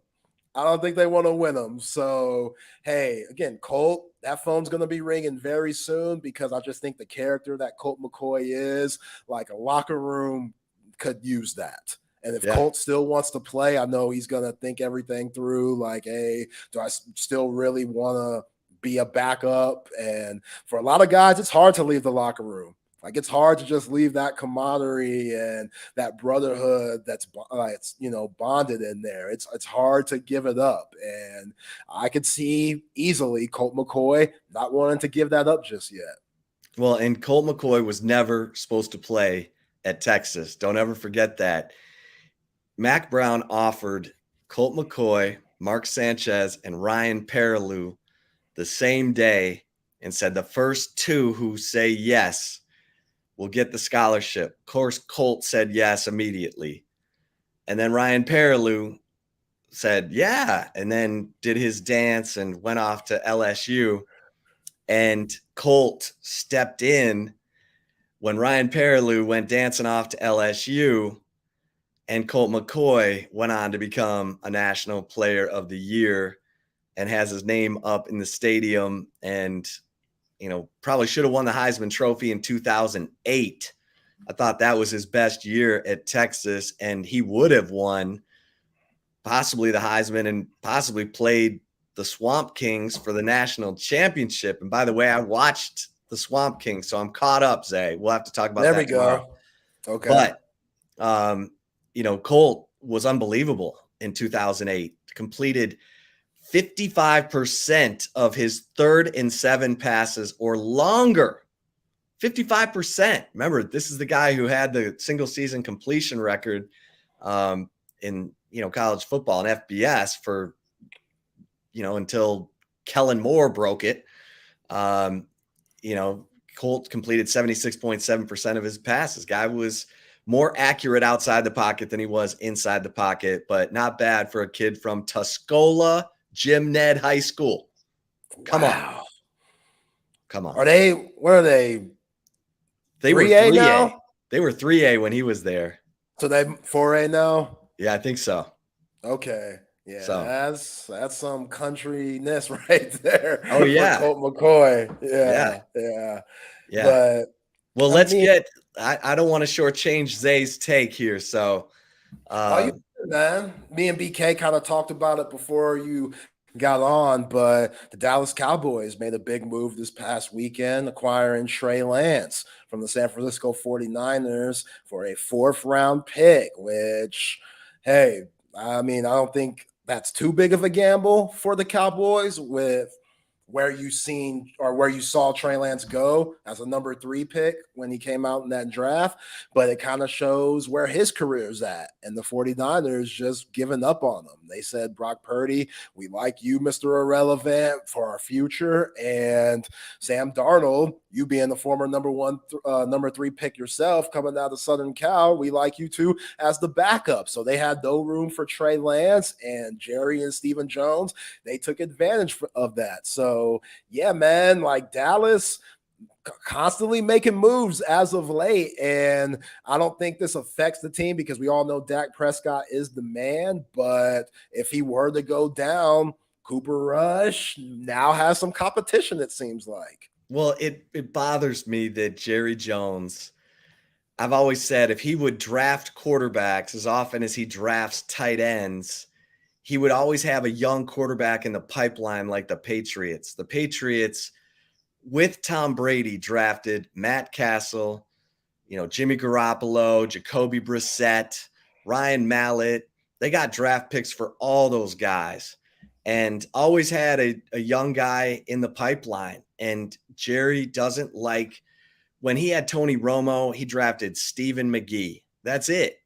I mean, it was like, what are you doing? And, what brought Brandon Weeden in, who was a baseball guy who was way older than he should have been. But it's like ridiculous. You look at the good franchises and they're not afraid to bring in young quarterbacks to compete for the backup job. And if they just happen to excel, because look at Jerry, the one time he got it right was with Dak.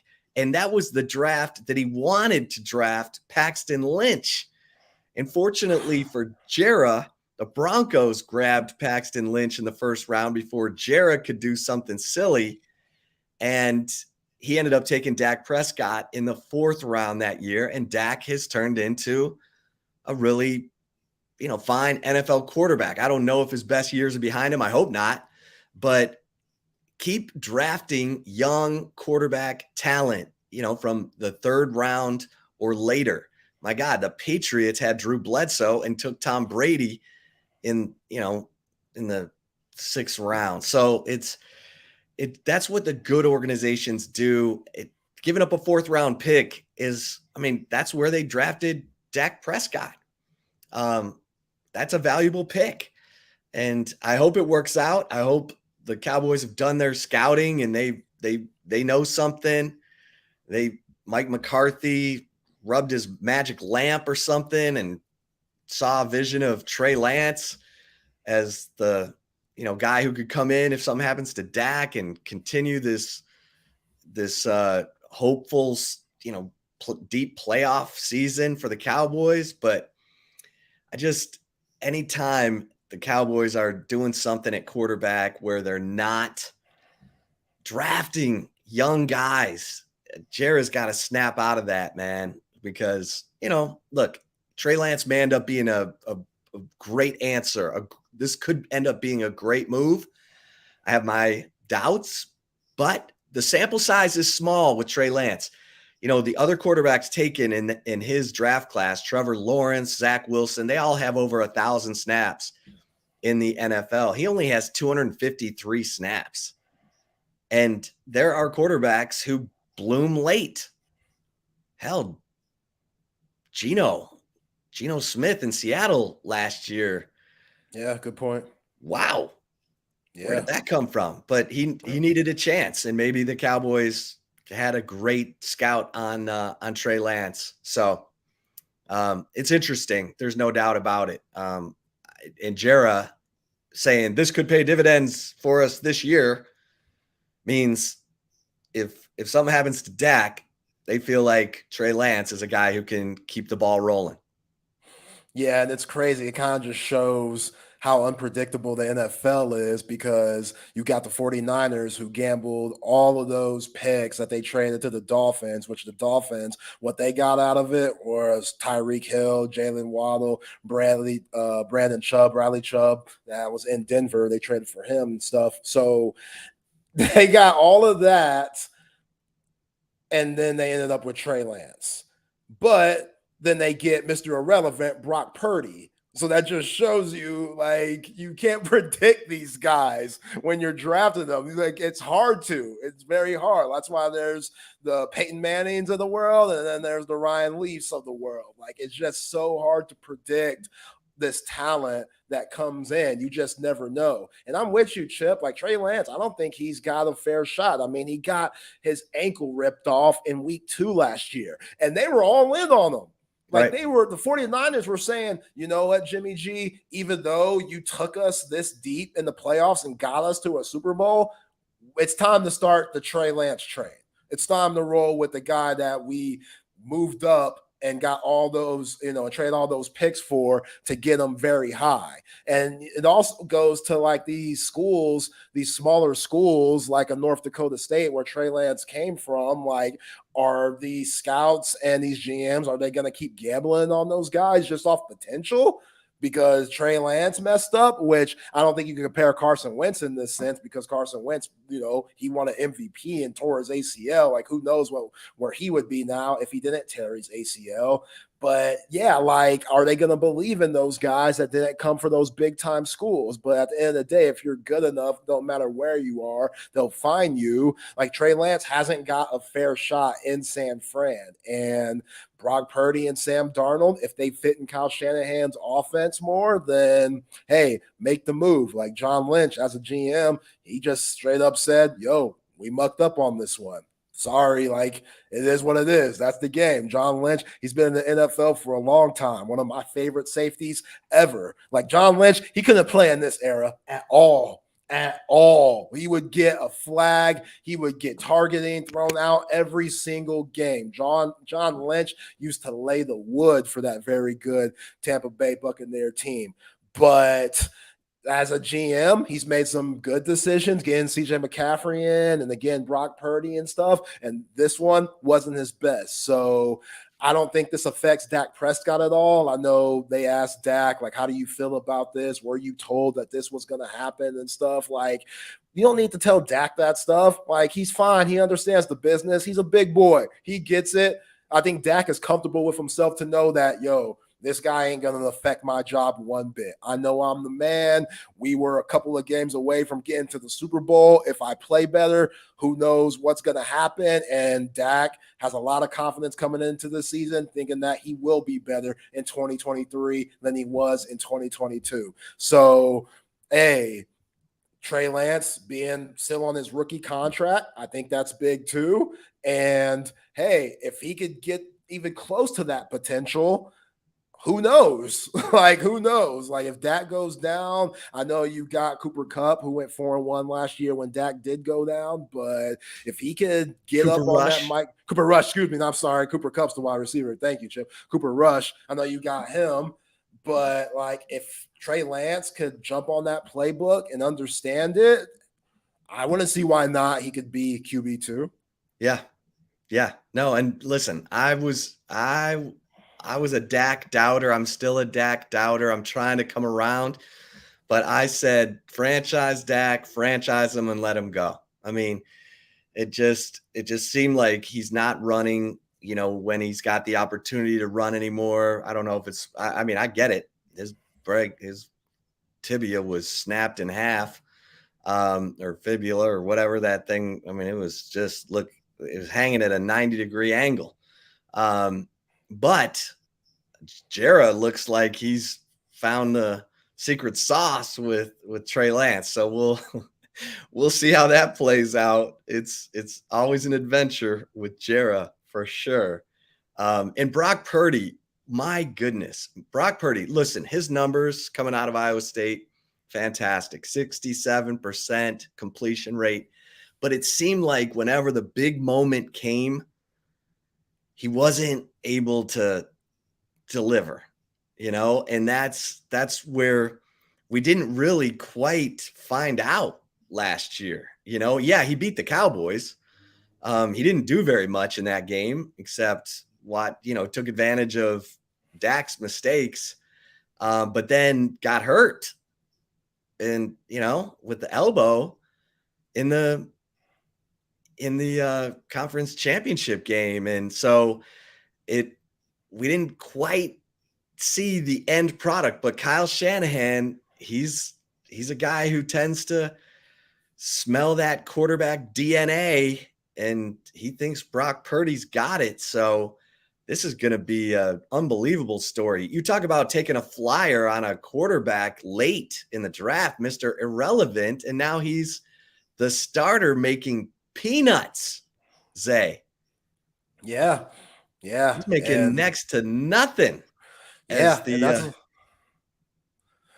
right. That rookie deal, man. Like, is he even making over six figures? Good grief, man. Right? Basically playing for peanuts. But hey, they need that money that they're saving on Brock Purdy to give to somebody that's holding out right now. The reigning defensive player of the year, Nick Bosa. Like, that dude's trying to negotiate the new contract, which I get. He's a reigning defensive player of the year. You got to pay the man, especially because this is win now for San Francisco. Like, being in the NFC Championship game, they probably think if Brock Purdy doesn't go out of that game, they win that. Like I would, if I was on that team, I would have that confidence. I heard Deebo Samuel, he flat out said it, like in one of his interviews during the offseason. Like if Brock Purdy was playing, we would have won that game. So, hey, whatever. He say, she say talk right there. It's fun to talk about, especially with the job that you and I have. But yeah, it's a twist because San Fran and the Cowboys, they're rivals. Like that's a rivalry in the 90s, those Steve Young versus Troy Aikman battles when, they traded Dion and stuff like that. Obviously, it's not that impactful, but like people remember that. San Fran fans remember that Super Bowl. That was the only one they won in the 90s when Dion Charles Haley going from San Francisco to Dallas. That's what I'm saying. Like, there's been a lot of guys in that rivalry, and you saw last year in the playoffs, it's just getting spicier and spicier with both teams with so much aspiration and so much talent. Like, I don't know if we're gonna look at it down the line and say it affected anything, this Trey Lance trade, but it's interesting, that's for sure. Yeah, no, we'll have a lot to talk about tomorrow as we size up all the cut downs in the NFL as teams get to the 53-man roster. We'll have more to digest, obviously, with the Longhorns as they prepare to open the season against Rice at 2:30 on Saturday. And again, we're basically also counting down to Tuscaloosa. I'm reading everything I can about Alabama, and we're gonna be talking to Chris Hummer tomorrow on the show, get his thoughts on what's going on with the Crimson Tide in Texas as they prepare for the opener.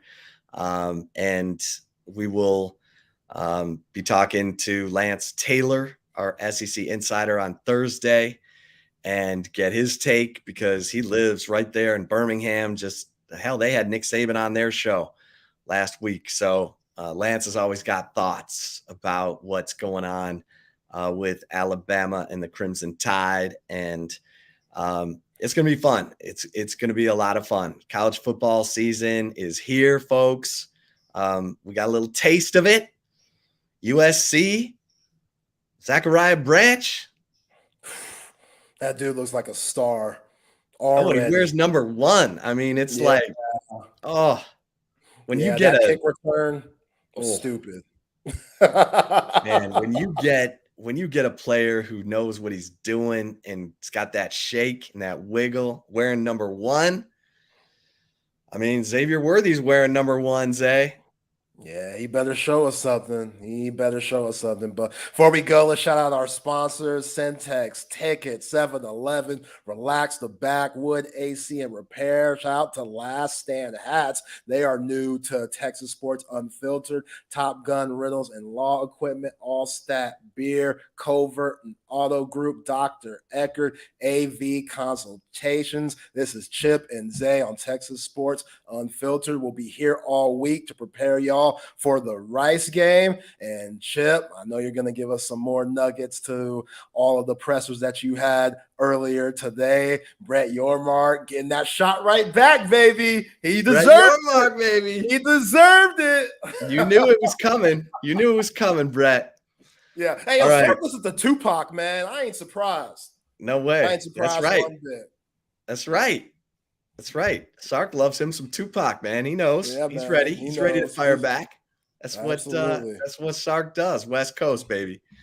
All right, everybody. Thanks for listening. The dream is free. The hustle sold separately. Go to work. Peace. Talk to you tomorrow.